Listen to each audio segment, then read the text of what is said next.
Welkom bij de Rotterdamse TOON. Mijn naam is Sebastian en in dit programma neem ik u mee op reis om verborgen instrumenten en verborgen muziekstijlen weer op de kaart te zetten. Vandaag gaan we naar het dak van het Groothandelsgebouw in Rotterdam, waar ik u de charmante violiste Mireia ga introduceren. Zij gaat een stuk van Bach spelen en ik ben heel benieuwd welke het gaat worden. U ook?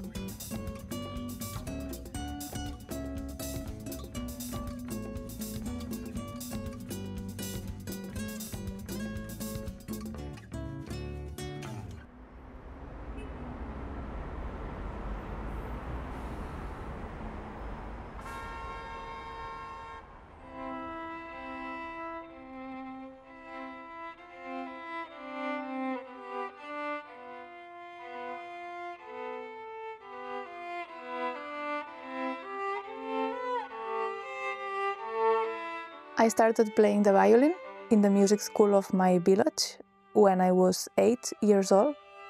I chose this instrument because I found it aesthetically beautiful. And I decided to to pursue a musical career afterwards when I was around 14, 15 years old, because I started playing in an orchestra from my region and I loved it. I loved the music and I decided to keep going in that direction. Mireia speelt Bach uiterst geconcentreerd en met gepaste cadans. Haar toon is mooi, zuiver, rustig en kalm, wat het stuk goed tot zijn recht komt. De ritmische passages van de doorgaande bewegingen zijn een stijlkenmerk van Bach. Het creëert het effect van rust en kalmte, iets waar Bach ijzersterk in is. En een moment om even goed bij stil te staan.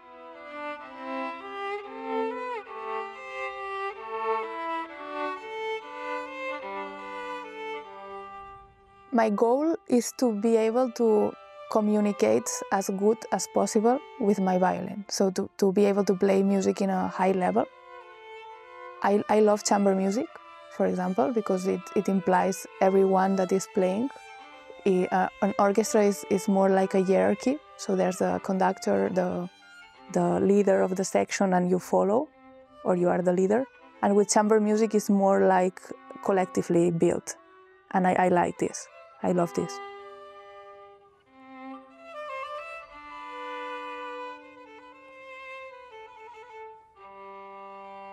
Het ontstaan van de viool is waarschijnlijk rond 1550 geweest.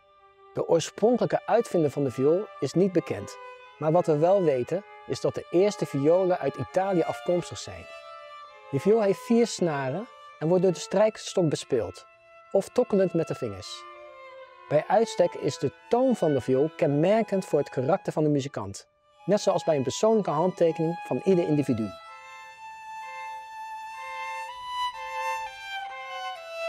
Sometimes there are things that is difficult to communicate with words, and I think that with music is possible to reach another level of communication that we couldn't reach in any way through spoken language or written language.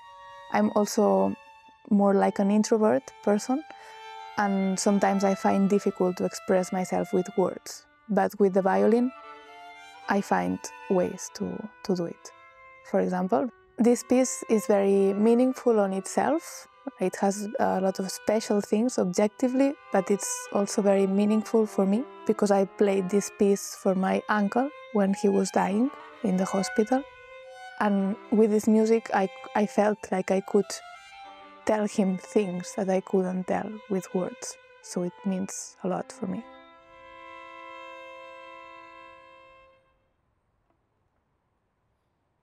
Ik vond het onwijs indrukwekkend. We gaan Mireia een paar vragen stellen. Hi Mireia, wonderful playing. What piece of Bach did you play? I played the third movement from the second sonata for violin solo. What does this piece mean for you personally? For me, this piece is like an oasis because it's preceded by a very impressive and big fugue. And after it comes a very brilliant and fast, also very impressive fourth movement in A minor. And this piece is written in C major, and it has a very contrasted and special atmosphere. So how is it to play on the Groothandelsgebouw in Rotterdam for you? It has been very special to play here with the views of the whole city. And it's also very meaningful for me to play this music here because it tells us to stop. What does Rotterdam mean for you for your violin study? Rotterdam has been very inspiring for me. It's a very multicultural city, and this brings a lot of diversity and perspectives, not only over music but also about life. Yes.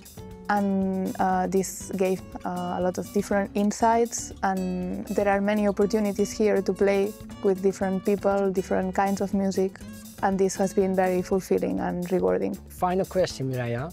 What are the ups and downs of studying the violin for such a long time? Studying an instrument like the violin is very demanding, and it requires a lot of patience and dedication. Yes. But for me, the most difficult parts are, on one side, to find the balance, to play music on a high level, but without getting absorbed by some harmful dynamics that exist in the classical music scene. And on the other side, when you turn something that you love into your job, this brings some complications, because then you need to make a living out of it. So it compromises some things that you would do genuinely, and this is difficult for me. But then on the other side, it's very rewarding and fulfilling to play such beautiful music and to influence people's feelings and awaken something in them. So for me, art has a revolutionary potential, and it needs to awaken something in the spectator. That's the purpose of art for me. Beautiful answer. Thank you for your beautiful answers, your beautiful playing. Thank you for being here. You played wonderful. I hope to see you again soon, playing somewhere in a great performance. Thank you. Thank you. What's your music? Let's try to find it. Just give it all, feed it all.